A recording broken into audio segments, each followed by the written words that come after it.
The following episode most likely contains graphic language, details of violence, and murder, and may not be suitable for all audiences. Viewer discretion is advised.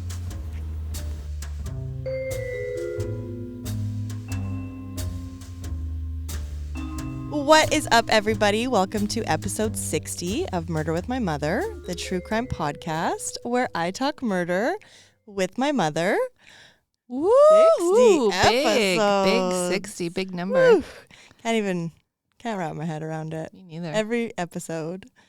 But as always, we have to start the episode with thanking you guys, because without you guys, it would just be 60 episodes of Us sitting on the couch. yeah, basically. But here we are. Speakeasy Podcast Studio. Shout out to Dan. Thank you so much for always making sure everything's running so smoothly around here. And yeah, if you guys haven't already, like, share, subscribe, tell all your friends about the podcast. That really helps us. If you guys are able to donate, go to patreon.com/murderwithmymotherpodcast, or just give us a follow on all of our socials. It's the same handle, Murder with My Mother Podcast, on Instagram, TikTok, Facebook. We're not on X because I used to tweet back in the day, but You did? yeah, and the shit I would tweet was the most ridiculous stuff. So apparently I don't even know how to use it. So. I would love to go back into your old tweets. No, Facebook's bad enough. How every 10 years it's like, remember when you were with this person who you absolutely despise now. And all your friends used to be your friends who you don't even talk to anymore. Yeah, that's yours. That's fine. That's yours for sure. But yes, thank you guys so much. Mom, I can't believe we've talked a lot more than 60 hours in our life. But Yeah. at least Yeah, now if people we get had to been listen. recording every single episode that we actually spoke, it would be 6 million. Yeah, True this is crime actually our episodes. 6th millionth episode. So We just took off a couple zeros. exactly. So we will hop right into the current events. We have a couple people out on parole, or not out on parole, thank God, but asking to be put on parole. So Susan Smith, the South Carolina mother convicted of killing her 2 children in 1994, who we covered on episode 29, was denied parole on Wednesday, November 20th. Thank God. Thank the Lord.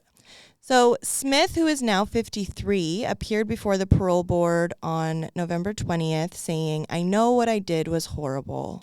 But do you? Yeah, and like that's a bit of an understatement. Just the word horrible does not convey the absolute fucked upness. There we go. That's the word we'll use of what you've done. So according to a South Carolina Department of Corrections communications director, Smith's life in prison after her failed parole attempt will pretty much be unchanged from before. Her next parole eligibility date will be in 2 years on November 20th, 2026. Well, and I mean, the fact that she pushed her 2 children in a van into the water after claiming that a black man had abducted them. Even just that, even to just try to make that the narrative is like Bad enough. still no accountability, obviously. But she apparently, after she went back to her cell, she threw like a huge giant tantrum. Ew. So yeah. So it shows that she's still clearly the same not lovely human being as she ever was. I loved how when I was listening to the tape, she was throwing God around. Mm-hmm. God has forgiven me, and I don't even know about that, Susan Smith. No, I don't think so. I think she's gaslighting herself because I don't know much about God, but I don't think he's going to let that one fly. Another monster, but this time a little closer to home, actually one of Canada's most notorious killers, was also denied parole. So killer and serial rapist Paul Bernardo, who we covered on episodes 8 and 9, along with his then wife, Karla Homolka, has been denied parole for the 3rd time. So if you remember, Karla, his then wife, cut a sweetheart deal before the tapes were found of her basically masterminding the murders, and now she's somewhere in Quebec volunteering at her children's school now that she's actually back living in the country after her life abroad. So married to her lawyer's brother, I think. Mm-hmm. Who would probably know out of anybody that she was the most evil woman. But I mean, everyone has a type, I guess. I don't kink shame. I bet you that they don't let when she goes for family dinners, let her alone with their kids. Probably not. There's no way. But anyway, so Paul Bernardo has again been denied parole and will stay behind bars. Good. The Parole Board of Canada reached its decision Tuesday, November 26th, after a long emotional hearing at La Macasa Institution in Quebec, north of Montreal. The families of Kristen French and Leslie Mahaffey, the schoolgirls who Bernardo tortured and killed in the 1990s, pleaded with the parole board to keep Bernardo locked away. After deliberating for only 30 minutes, the two-member panel told Bernardo, who is now 60 years old, that he is denied day parole, full parole, and temporary absences from the medium security facility where he is housed. Bernardo had been asking to be released to a halfway house in Quebec or to be granted escorted absences from prison to attend additional programs for sex offenders in the community. This is the third time Bernardo has sought parole. The board also denied his requests in 2018 and 2021. So this last hearing actually attracted quite a bit of controversy when the family's longtime lawyer, Tim Danson, told media last week that the Parole Board of Canada had actually originally planned to ban the families from being in the same room as Bernardo to read their statements, saying it was due to security reasons. Now, Danson has also argued that the laws should be changed so that victims don't have to go through the parole board process every few years, which we have discussed. Yeah. Until that happens, he said, the families have the right to confront their daughter's killer in person, and I couldn't agree more. I think it's bullshit that they do have to come so often, especially when you have committed offenses and horrible crimes like killing 2 innocent schoolgirls, and more. Obviously, we know, if you guys haven't, go back and listen to episode 8 and 9, but there's no reason that these families need to be re-victimized at all. So it's such an antiquated system. Really. It is, because really somebody like Paul Bernardo should be given life with no chance of parole so that these people never have to see him again. They're going to think about him all the time, not him, but what he has, the impact he's left on their families. But now it's like, okay, go up and basically hang out with Paul Bernardo for an hour or whatever it is. It's ridiculous. And you think like he probably gets off on that every time. It's not only dredging it up for the families, but it's also bringing it up for him to his memories, to, he can. And if you think about it, he's only 60. He's probably not, like, when you're 60, you're not decrepit. Most people, they're not decrepit. Well, I hope not. No, but you're still pretty able-bodied depending on what you've been doing. And he's been in jail, but probably just been working out every day. So at 60 years old, for him to get into like a halfway house in the community, like I would be so scared for that community. But we've seen weirder shit happen in this country, so I just pray that that he never ever is able to get out to re-victimize anybody. But that's the thing. If you remember with Paul Bernardo, he was quote unquote good looking, really carried himself very well, and there's nothing more dangerous than what I can think of as that. Somebody who is essentially a wolf in sheep's clothing. So we figured for the big 60, we would do a big one and kind of a more infamous case. You guys know we've been putting a lot of our focus on trying to kind of get bail reform to be a thing in Canada. Well, at least some more accountability for sure. Well, just trying to keep it out there, like these people deserve to stay in jail. Like we've done a lot of cases like that. The system is broken. Yeah, over and over and over. Every single family we speak to is going through the exact same thing over and over and over. Yeah, so for this case, we basically, in this episode, we're exploring the chilling story of yet another man whose charm and charisma masked the horrors that he had committed. This is the story of Rodney Alcala, a man who came to be known as the dating game killer. We've seen this many times before. Charming serial killers living in plain sight that exploit their charisma and social skills to conceal their crimes, often appearing as upstanding members of society. Ted Bundy, for example, was notorious with his intelligence and charm, which he used to lure victims and gain the trust of those around him. Similarly, John Wayne Gacy, a community figure who entertained children as a clown, hid the horrifying truths of his murders for years. And then there was Dennis Rader, also known as the BTK killer, who led a seemingly normal life as a church leader and family man while committing brutal crimes in secret.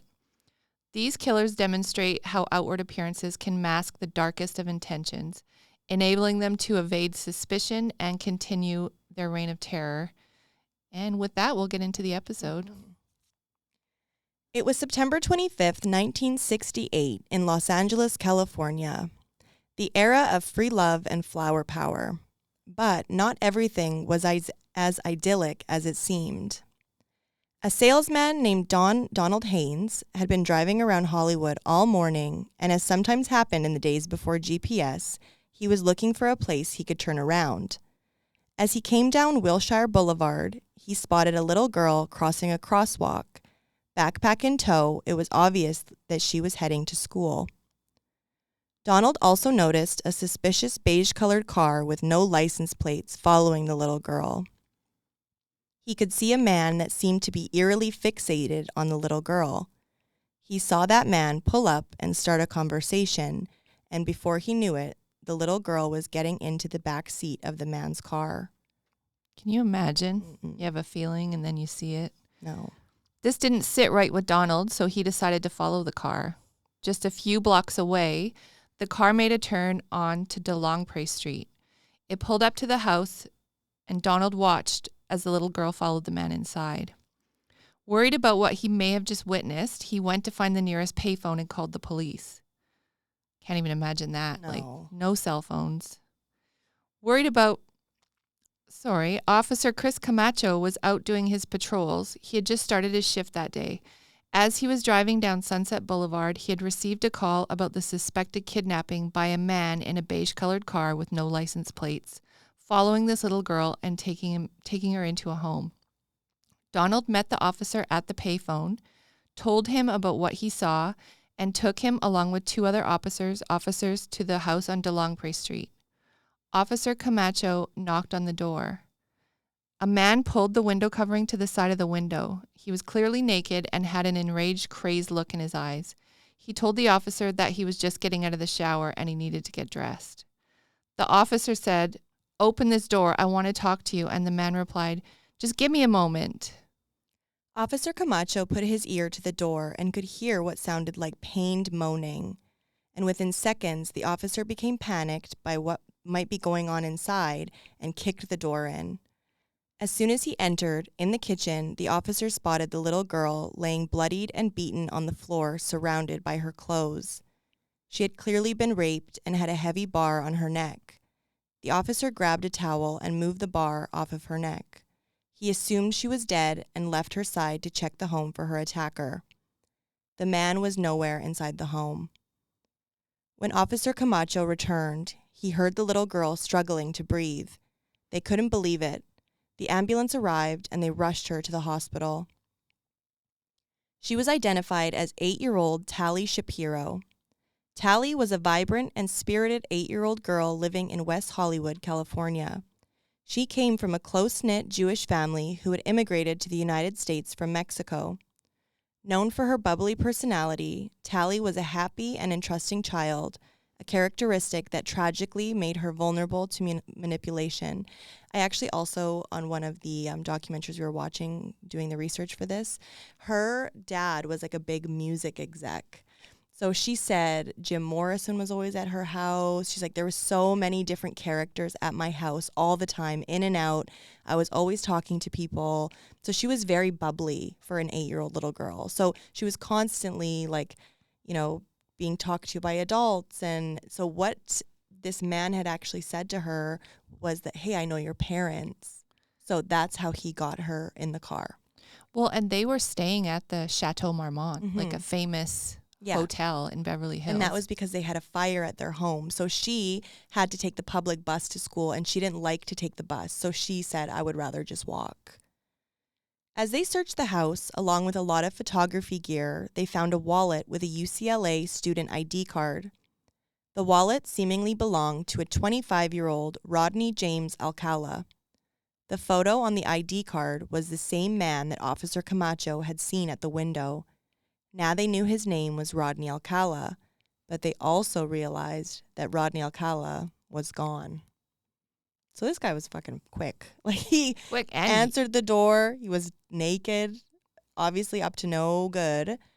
Well, and he was young. Yeah.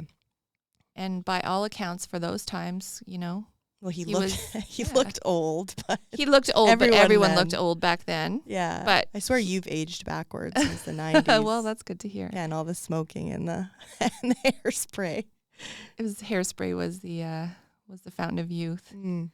But by all accounts, he was handsome, charming, and very charismatic. He was fun and always had a smile on his face and a camera in his hands. He was flirtatious and cunning, but as we are about to find out, not all appearances are reality. Rodney Alcala was born on August 23rd, 1943 in San Antonio, Texas. His family moved to Mexico when he was a child, but his father moved from Mexico when he was a child. But his father abandoned them when Alcala was around 11 years old. His mother relocated the family to Los Angeles shortly after. Alcala was reportedly intelligent and academically gifted, later enrolling in UCLA to study fine arts. In 1964, Alcala joined the U.S. Army, but was discharged in 1968 after being diagnosed with a personality disorder and sexual misconduct. He had a nervous breakdown. This marked the beginning of his descent into violent criminal behavior. Just based off of outward appearances, no one could ever have known what was to come and the evils Rodney Alcala would be responsible for. In 1969, Rodney was still in the wind. Just months after the vicious attack on Tali Shapiro, Rodney was put onto the FBI's most wanted list. What the police did not know is that after the attack, Alcala fled to New York and adopted the alias John Berger. It's quite the alias. He does not look like a John Berger. It would be instantly suspicious. He lived his new life as if nothing had happened. He attended NYU's film school, even studying under the acclaimed director Roman Polanski. While in New York, Alcala began his pattern of luring young women by posing as a professional photographer. He eventually went to work at an all-girls camp in New Hampshire as a camp counselor. Like, that is fucked up. The most dangerous place he could be. That's crazy. But you see that, right? And people with this kind of, like, whatever it is called, but they always seek out places of employment where they will have easy access to potential victims. Well, and I mean, it's so blatant, and he's hiding in plain sight. Yeah, but it was the freaking late 60s, early 70s, and it was like, think of even all the women that were hitchhiking at that time, that makes... I was one of them. Yeah, so... In 1971, almost 2 years later, 2 girls from his camp were in the post office when they recognized the photo on the FBI's most wanted picture as Mr. Berger. They alerted an adult who alerted the authorities. He was arrested the same day. He, like Mom had said, had been living in plain sight, living his life as if nothing had happened. Police had their suspicions that Rodney, or Rod, was not the kind of guy to just commit that type of crime just once. But it would be decades before they ever really knew what he was truly up to in those 2 years. No one that knew Rodney could believe that he was responsible for what he was being accused of. In August of 1971, he was interviewed by the police. Rodney said that he wants to forget about it and not talk about what Rodney did, referring to himself in third person, because that's going to work. Let's just be in denial. And talk about yourself in third person. That's always a really healthy thing to do. Tali's attack not only left her with physical and emotional scars, but also forced her family to uproot their lives and move back to Mexico to protect her privacy and begin the healing process. This move inadvertently affected the outcome of Alcala's trial, as her family's absence limited the prosecution's ability to fully pursue charges at the time. Now, it's really nice in this case that Tali Shapiro actually had no recollection of what happened to her as a child. She had no idea, but her family did. And her only being 8, she remembered meeting this man, and she remembered going into the home, and directly after that, she said it went blank. So she had no idea that she was raped, that she was viciously attacked. She had no idea that any of that had happened until she was a woman, until she was into her... until she heard it. Yes. Which is, again, Obviously not ideal for something like that to happen to a child, but if they can't remember, then that is at least, it's not going to affect their whole entire lives. And then it gives them the time to have a strong foundation and all of that before, again, diving into all of the things that have happened to them. It forced them to enter into a plea agreement, though, that her family wasn't there for the trial. Yeah, with no one to say what he'd done. It was basically just his word against or like nobody's. You'd think like the police that saw her, everyone, right? But this actually forced the DA to offer Rodney a plea deal. So Rodney pled guilty to child molestation, and he received a sentence of 1 year to life. But all too familiar on this podcast, the emphasis in the California justice system was on rehabilitation back then. And as sociopaths often do, Rodney charmed his way out. A psychiatrist deemed him no longer a threat. After serving only 34 months, he got out on parole and was free to live his life. Imagine in hindsight being that doctor. No. So just 2 months after his release, Rodney was caught with a 14-year-old girl kissing and smoking marijuana. They returned him to state prison and they released him again, of course. He managed to evade the LAPD for the next several years. But because of his history, he had to register as a sex offender, but no one ever checked. No, and so it didn't stop I know him back then from nobody anything. ever checked. And it didn't stop him from living his life in any way. The LA Times even hired him to be a typesetter. He was hired to take photos at weddings, and shockingly, he was a contestant and winner on The Dating Game, a popular dating show in the 60s and 70s.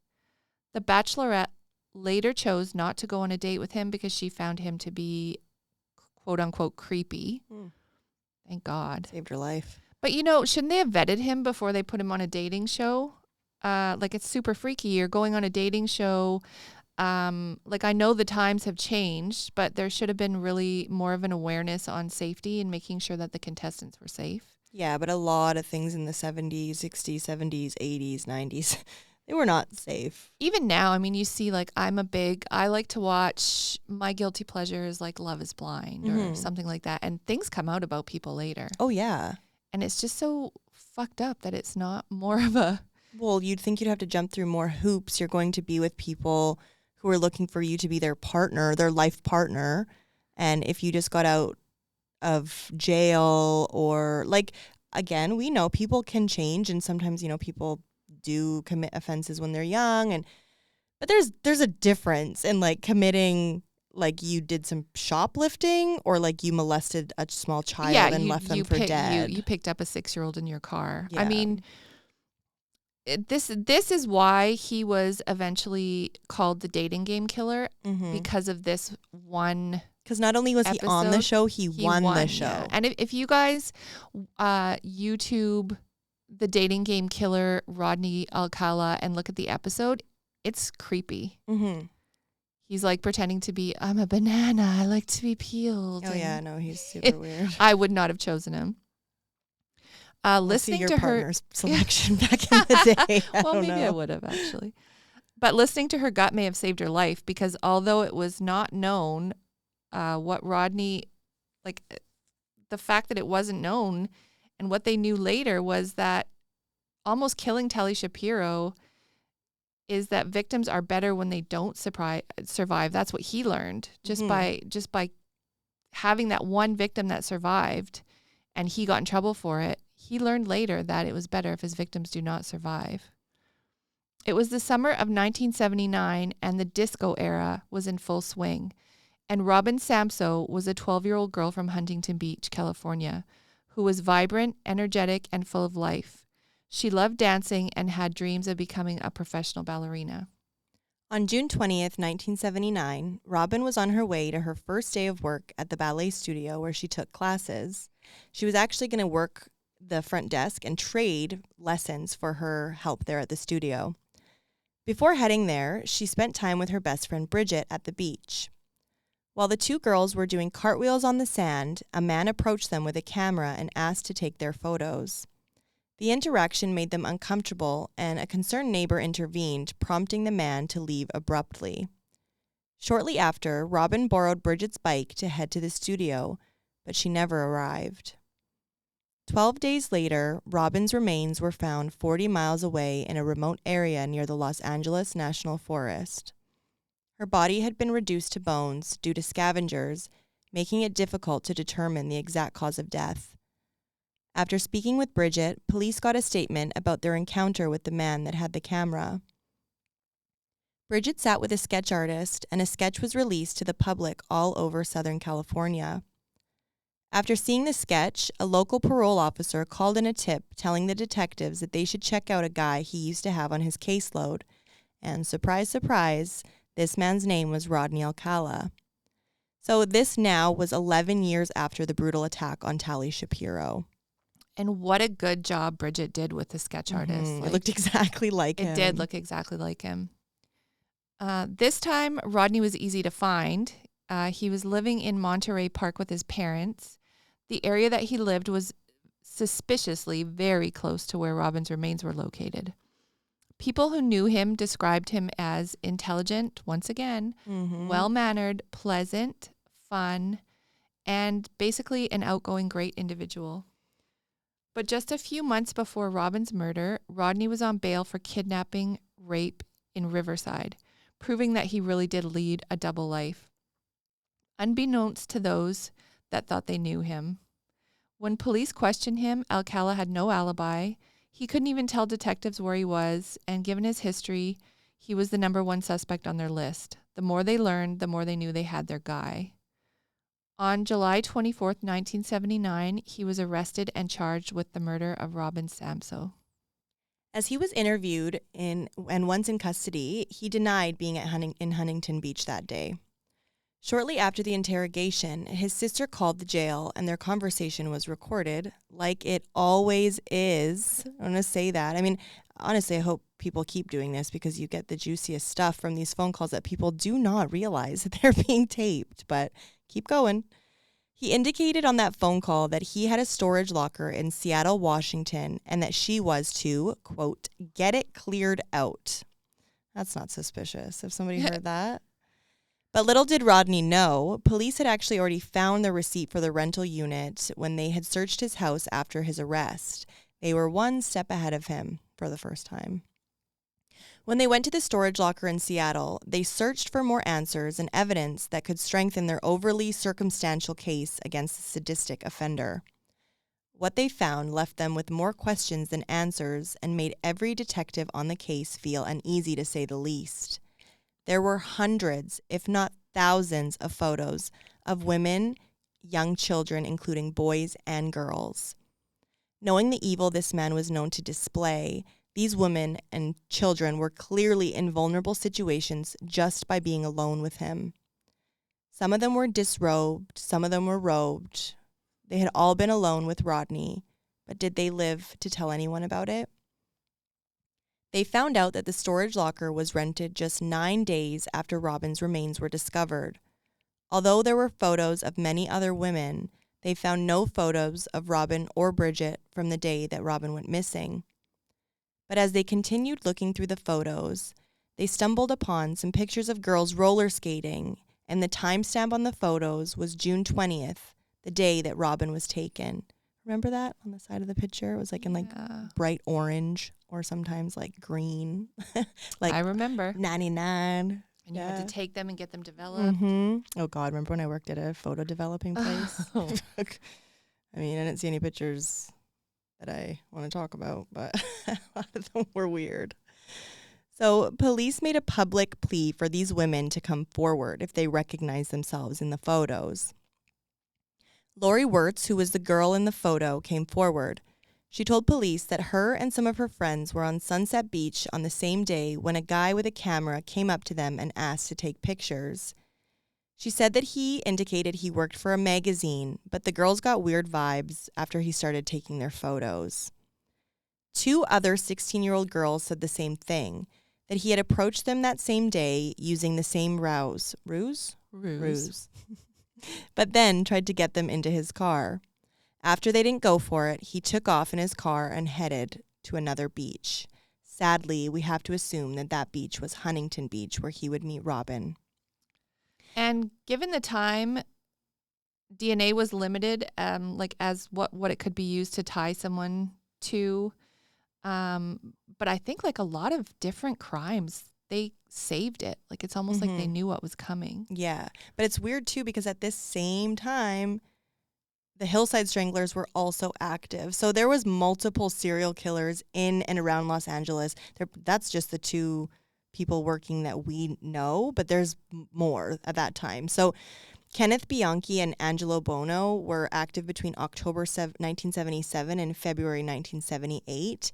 And during this time, they were responsible for the murders of 10 young women and girls. So I think that they were just trying to keep everything that they could so that they could eventually, it's like they all had and they all had patterns too. So they did realize that the pattern of Robin's murder didn't match the Hillside Stranglers, but they didn't know for sure.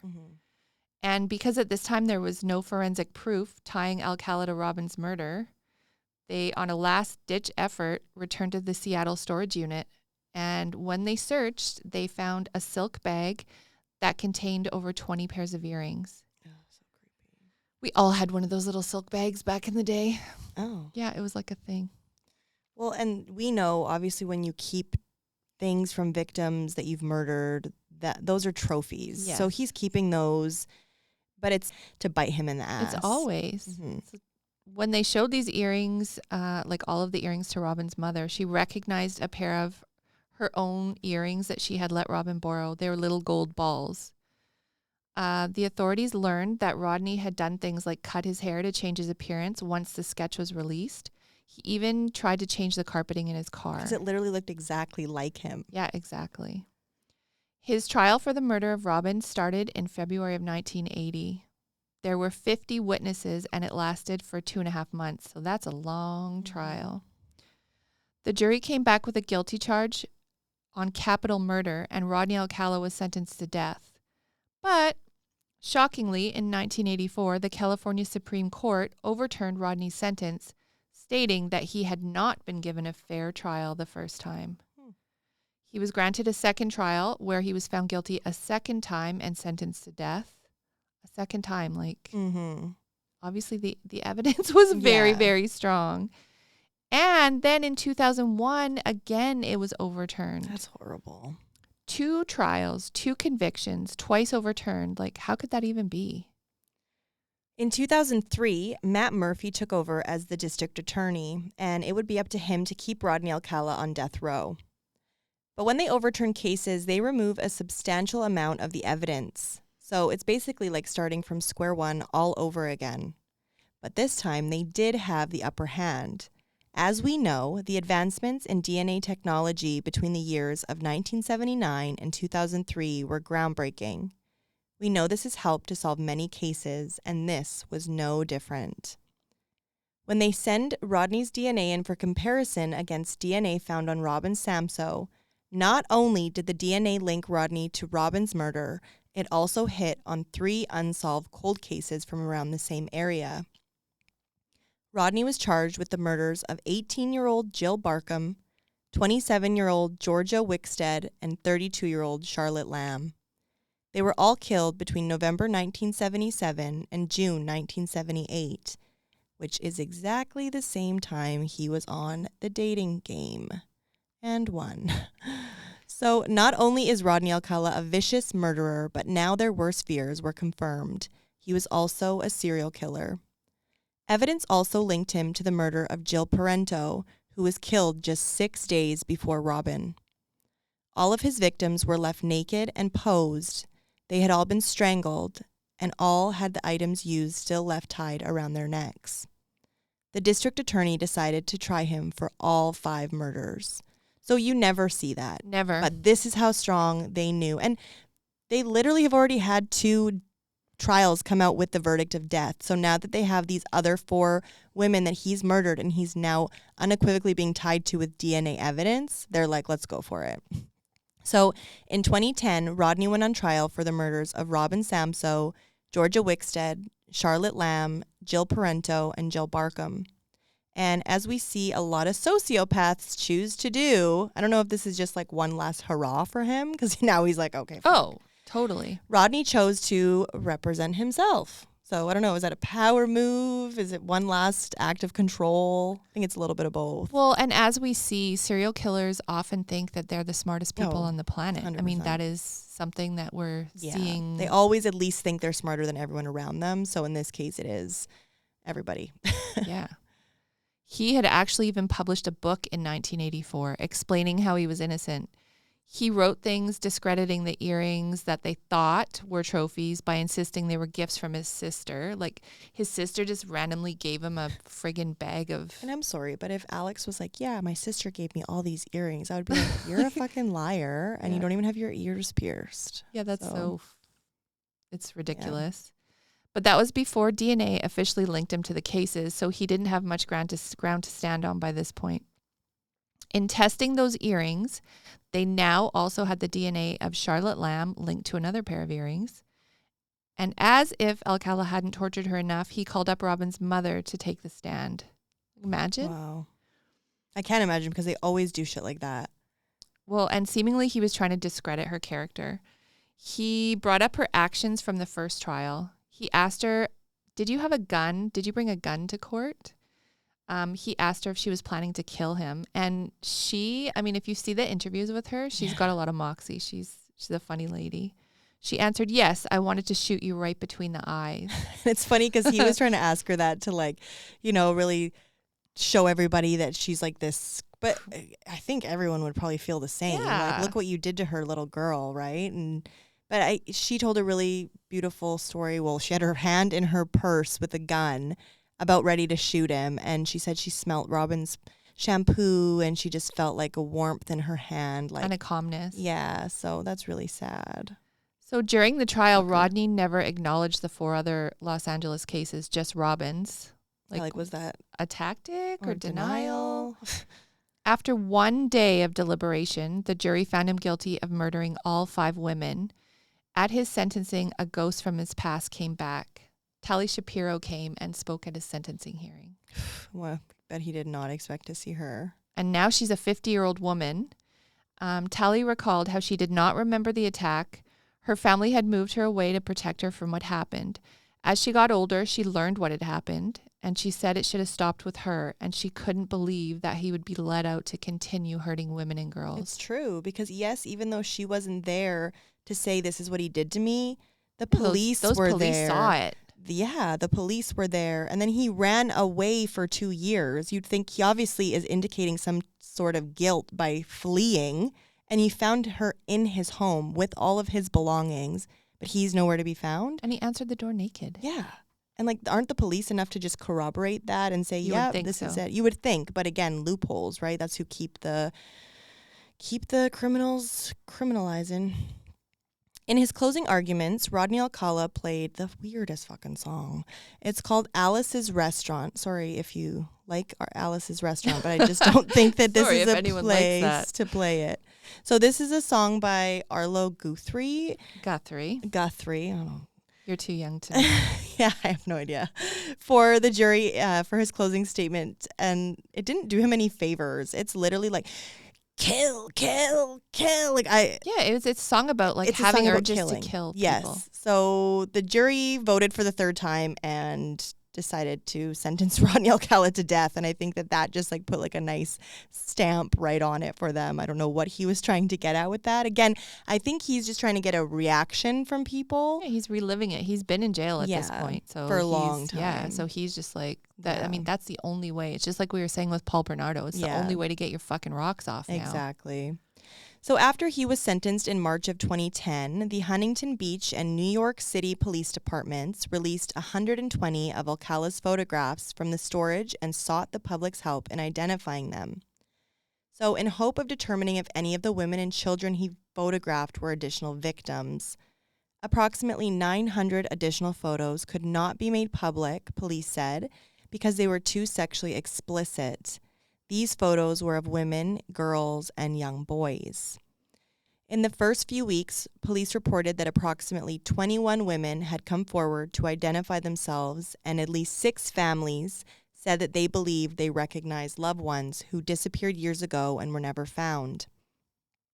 None of the photos were unequivocally connected to a missing person case or unsolved murder case until 2013, when the family of Christine Thornton recognized her in one of the photos. 110 of the original photos remain posted online, and police continue to solicit the public's help with further identifications. Most of the subjects remain unidentified. Police fear that some of the subjects may be additional cold case victims. Thanks to the wonders of DNA advancements, the families of the women that Rodney Alcala finally had killed, they finally had some closure. We would like to tell you a little bit about each one of his victims, because who they were and what they meant to their loved ones means so much more than the way that they left this world. Mm-hmm. Jill Barcombe was killed by Rodney Alcala on November 10th, 1977. Jill Barcombe was an 18-year-old who had recently moved to California. She was born on December 18th, 1958 in Oneida, New York, and lived there until she moved to Los Angeles in search of a fresh start and new opportunities. Described as spirited and full of life, Jill was outgoing and adventurous with dreams of building a bright future. Tragically, her journey to independence was cut short by Rodney Alcala, making her one of his earliest known victims. On November 10th, 1977, Jill's body was discovered in the Hollywood Hills. She had been brutally assaulted, strangled, and left in a posed position, a signature detail of Alcala's crimes. Her murder initially baffled investigators, but advancements in DNA technology decades later linked Alcala to her death. Jill's story is one of many that reflects the devastating impact Alcala had on young women during his predation. Her family and friends remembered her as a kind-hearted and vibrant young woman whose life was senselessly taken.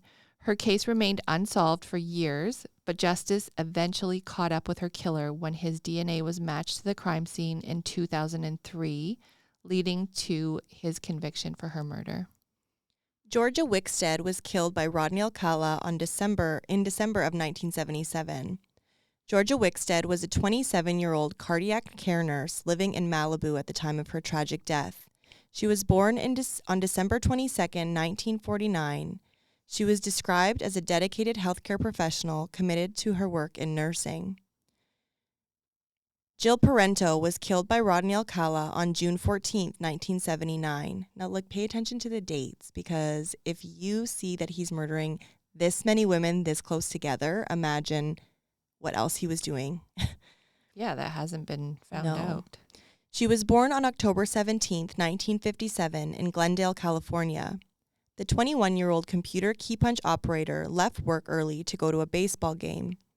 When she didn't make it to work the next day, police went to her Burbank apartment to investigate. They once again found a scene of forced entry and a woman dead. Parento was dead, naked on her bathroom floor. She was posed with pillows under her shoulders. She had been sexually assaulted, beaten, and strangled. Her killer cut himself crawling in a window. Blood evidence was later used to confirm that Rodney Alcala was responsible for her death. Parento's friend, Catherine Bryant, testified that she and Parento had met Alcala at a club several times. Jill Parento was raped and murdered just 6 days before Robin Samso was killed. Charlotte Lamb was killed by Rodney Alcala on June 24, 1978. Charlotte Lamb was born on June 26, 1945 in Lexington, Kentucky. At the time of her death, she was working as a legal secretary who had big dreams of making it in California. Known for her striking beauty and kindness to others, she moved to the state like many others with aspirations to further her career. On the night she was murdered, Lamb had visited a bar in Santa Monica where it's believed she crossed paths with Rodney Alcala. Later that night, her body was found in the laundry room of an El Segundo apartment complex, strangled with a shoelace and posed in a staged manner, one of Alcala's disturbing trademarks. Her case, like many others, highlighted the predator's ability to charm and manipulate his victims before taking their lives.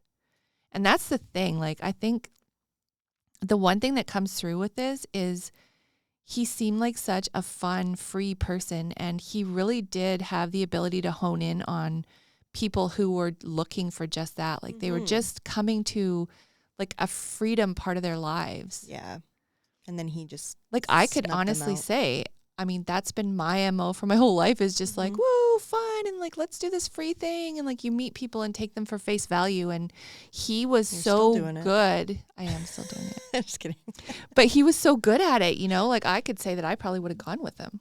Yeah. Well, because he seemed like again, you're just trusting what somebody's portraying to you, right? You're not sitting there. And a lot of the time women do get a gut instinct that they just ignore it.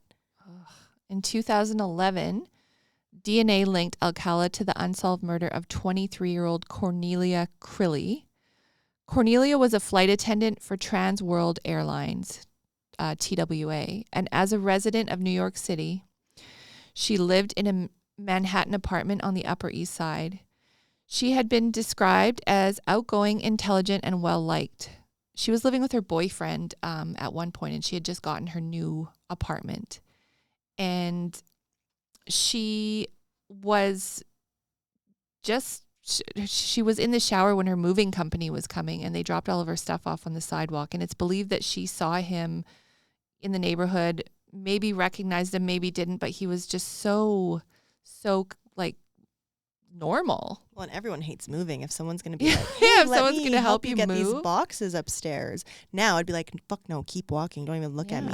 And he 70s. She ran into Rodney Alcala, and he was on the run from his attack on Tali Shapiro. Mm-hmm.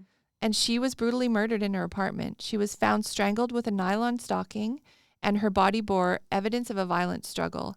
Her case remained unsolved for decades until these advancements in DNA technology linked her murder to Rodney Alcala. And this was way before he was even apprehended for the Tali Shapiro attack. And this is what made them know that it was like he was committing crimes across different states. As soon as this was exposed, it was like, uh-oh. So her murder marked an early instance of Alcala's methods of targeting women in vulnerable situations, using his charm to gain access to them before committing his heinous acts. Ellen Hover was killed by Rodney Alcala on July 15th, 1977. Ellen Jane Hover was a bright and ambitious 23-year-old woman from a prominent family in New York City. She was the daughter of Herman Hover, the owner of the iconic Hollywood nightclub Ciro's, and the goddaughter of famous entertainers Sammy Davis Jr. and Dean Martin. Ellen had a privileged upbringing, but was known for her warm, down-to-earth personality and strong sense of independence. She graduated from Skidmore College with a degree in biology and had a passion for science and music. In the summer of 1977, Ellen disappeared from her Manhattan apartment after she was last seen leaving to meet a man who identified himself as John Berger, later revealed to be Rodney Alcala. Ellen had written the name John Berger in her calendar for July 15th, 1977, the day that she went missing. Her remains were discovered almost a year later in 1978 on the Rockefeller Estate in Westchester County, New York. Ellen's murder devastated her family and shocked the community. Her case highlighted Alcala's ability to charm his way into the lives of unsuspecting victims. If you're noticing a pattern, it's because he really was able to swindle these women into allowing them to feel safe with him before he could strike. Ellen was remembered by those who knew her as a compassionate and intelligent young woman with a bright future that was tragically cut short. And her case actually got a ton of attention because of who she was. Exactly. So I think that did make some pretty big, like it resonated with everyone. She was known by a lot of people. Well, because again, so for so many people, especially women, a lot of the time people don't understand that women are not really safe anywhere, right? I mean, you can think you're safe in your home. You can think you're safe at your job. You can be safe here, be safe. I mean, men too. But women, a lot of the time it's like we've talked about it, like even us loving true crime, it's like chickens watching the Cooking Network. Like it really is, right? It's true, yeah. So for this, it probably made everybody like, oh my gosh, it's not just somebody walking late at night, or it's not just somebody who's, has a certain career that would maybe put them in more of a risky situation. Like, it's literally, this person had a plan with a man that seemed nice. It was on her calendar. Like, it was, it was a date. His last name was Berger. Yeah, it was all just... So Rodney Alcala pled guilty in New York on December 14th, 2012 to the murders of Cornelia Crilly and Ellen Hover. I don't know why I can't say that last name. He received an additional 25 years to life for these crimes while already on death row in California. Christine Thornton was killed June 1977. In September 2016, Alcala was charged with the murder of 28-year-old Christine Ruth Thornton. Thornton and her lover moved away from her family to live in San Antonio, Texas. After they split up in Biloxi, Mississippi in June 1977, she was never seen again. She was last seen hitchhiking, and no one ever heard from her again. Christine Ruth Thornton was born on December 23rd, 1948, in San Antonio, Texas. She grew up in a large family with 6 siblings. She was known to her family as a kind and adventurous young woman who loved animals, nature, and exploring the world around her. Her family described her as a free spirit and strong-willed with a gentle heart. In the mid-1970s, Christine was navigating a new chapter in her life. She had recently moved away from home with her boyfriend and was excited about starting fresh. However, by the summer of 1977, their relationship had ended while traveling together. If anything will do it, it's traveling together. Especially when you're pregnant. Yeah.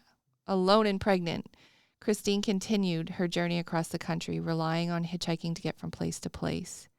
Christine was 6 months pregnant at the time of her disappearance. Her body was discovered in Sweetwater County, Wyoming in 1982 along Interstate 80, but it remained identified for decades. Christine's disappearance devastated her family, who never stopped searching for answers. For decades, they held on to the hope that she may still be alive. In 2013, a photo of Thornton, taken by Alcala, was released to the public as part of a collection of his photographs found in a Seattle storage locker. Her sister recognized the image, and in 2015, DNA testing confirmed that the remains found in Wyoming were Thornton's. And I saw video of her, like, she went above and beyond looking for her sister. Like, she wrote to the records of the Social Security and, like, just to see if she'd been using her Social Security number to work. She did a bunch of stuff for years and years and years. Well, that's the thing when you disappear or when you have just vanished off the face of the earth. A lot of the time, and we've talked about it on every case, it's your family members that are left to either crumble, right? Because that's what happens a lot of the time.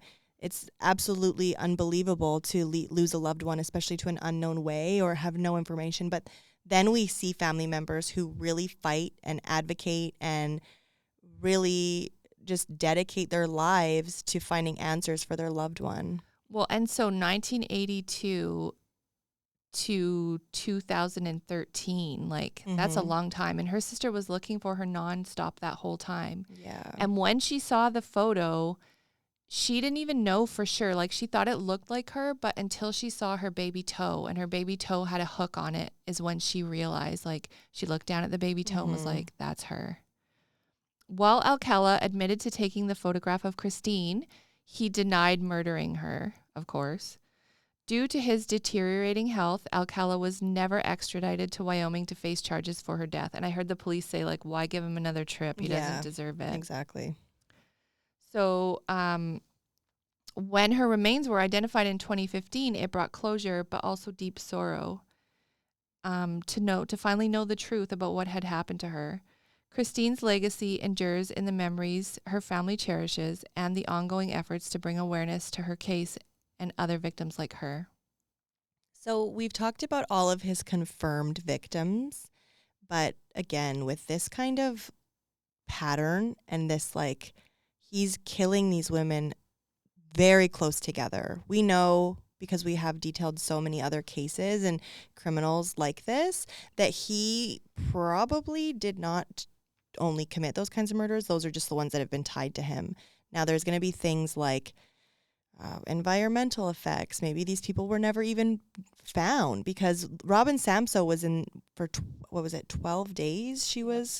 Her body was in the elements, and there was almost nothing left of her. So sometimes I think that a lot of these predators will put bodies in places that they know that there probably isn't going to be a whole lot of them left. If a lot of people don't go around that area, they won't be found.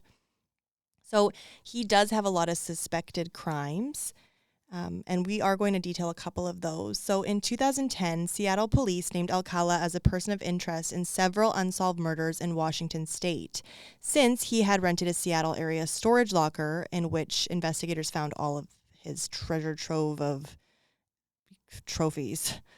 Other cold cases were reportedly targeted for reinvestigation in California, New York, and New Hampshire, and Arizona. So Cherry Ann Greenman, who was 20 years old, was last seen in Waterville, Washington on September 14th, 1976. She was released from jail, and a photograph found in Alcala's locker was shown to her family, but they confirmed it wasn't her.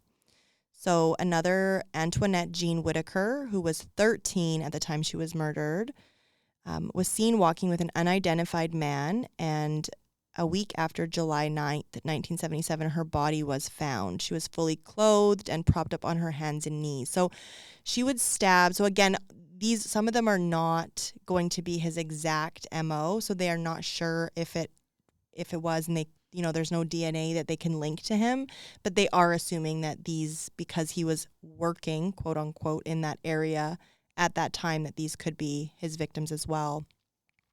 On February 17th, Joyce Francine Gaunt was found at a picnic area in Seward Park.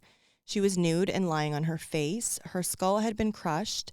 The developmentally disabled teen had also been beaten, strangled, and sexually assaulted. So she was also last seen leaving with an unidentified man on February 16th. It's so crazy, though, like Washington State, how many serial killers also were in Washington State? Yeah, because at that time, too, in the 80s, Ted Bundy, and then shortly after that, it was Gary Ridgway. And, I mean, those are just the ones that we know. So there was probably, I think they say in your life you walk past 35 serial killers and you don't even know it, but, that's creepy. I think it's more. Same. It's got to be more. So Rodney Alcala died in prison of natural causes on July 24th, 2021, which marked the end of 77 years of evil, but we don't know exactly what left behind, right? We don't know what's going to come out in the next couple of years, and see what else is going to be linked to him. Well, even following Alcala's death in 2021, 68-year-old Morgan Rowan contacted Steve Hodel, one of the original investigators on the Shapiro case, and described being attacked by Alcala in July 1968 when she was 16. Rowan claimed that while she was living in Hollywood, she was approached by Alcala at a teen nightclub on the Sunset Strip and entered his car believing that him and a bunch of her friends would be going to an IHOP restaurant. Instead, Alcala drove to his apartment a few blocks away where he was having a party. When they arrived, Alcala dragged Rowan into his bedroom, barred the door, then beat and raped her. Rowan was rescued by her friends and acquaintances who broke into the room through a window. Alcala fled and Rowan was pulled from the apartment by her friends. When you listen to her story even, and everyone, there were many people that didn't survive, but she would say that his whole face just changed. Mm-hmm. He turned into a different person. Well, even when Officer Camacho saw him at the window, it's like he looked like this evil, and then he's looking at this picture of him in his UCLA student card, said that it's the same man, but he looked so different because of just that look that he saw in his eyes. And if you look at photos of him, he does look like a weirdo for sure. He does look like a super weirdo, but somebody that could morph. Yeah. But even his quote unquote good looking, I was like, no. It's the heebie-jeebies for me. Yeah, I mean, he was convicted of the murders that we spoke about, but they say he probably killed upwards of 130 people. Yeah. Authorities suspect his total victim count could be as high as 130 based on evidence, including the trove of photos found in his possession, which many of them depict unidentified women and female and male children. Many cold cases remain under investigation. There have been many true crime documentaries on Rodney Alcala's trail of devastation, and many internet sleuths have tried to tie missing women and children with the photos that he had taken. In October of this year, Netflix released a movie titled Women of the Hour, which was mostly based on Rodney Alcala's crimes.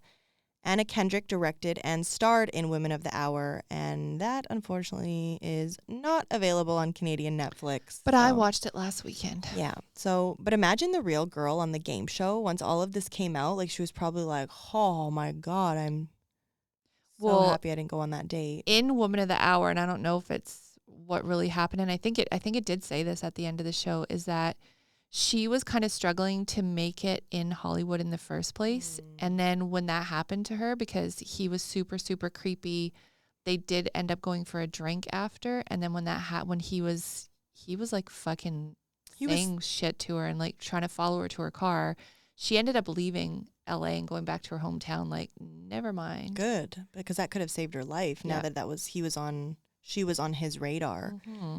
So again, obviously knowing this is what later earned him the name of the dating game killer. So that is, obviously when we see like, there's the Green River Killer, there's the Clown Killer, there's, we have all these names. He happened to get the dating game killer because he was on a dating game that he won right in the height of all of his murders. Which I think kind of, as much as it does like call attention to who he was and like how blatant he was, a lot of the victims' families don't like that name because it really... It's like, kind of like a shot at everybody because it's like he was on a dating game that he won.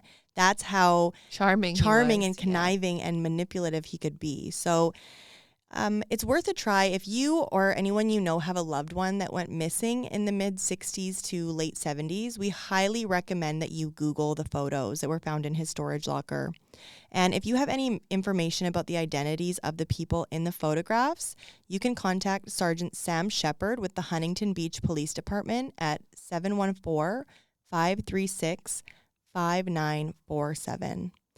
So, yeah, but that was the case of Rodney Alcala and his many, many murders and personalities. Exactly. So, but that was episode 60. So, can't even believe it still. It's like I'm in denial. Yeah. A river called denial. A river in Egypt. But we love you guys so much. And again, we want to thank you guys for listening. We do have some new merch dropping, so keep your eyes peeled. If you guys are interested in any of that, you guys can hit us up, murderwithmymotherpodcast@gmail.com.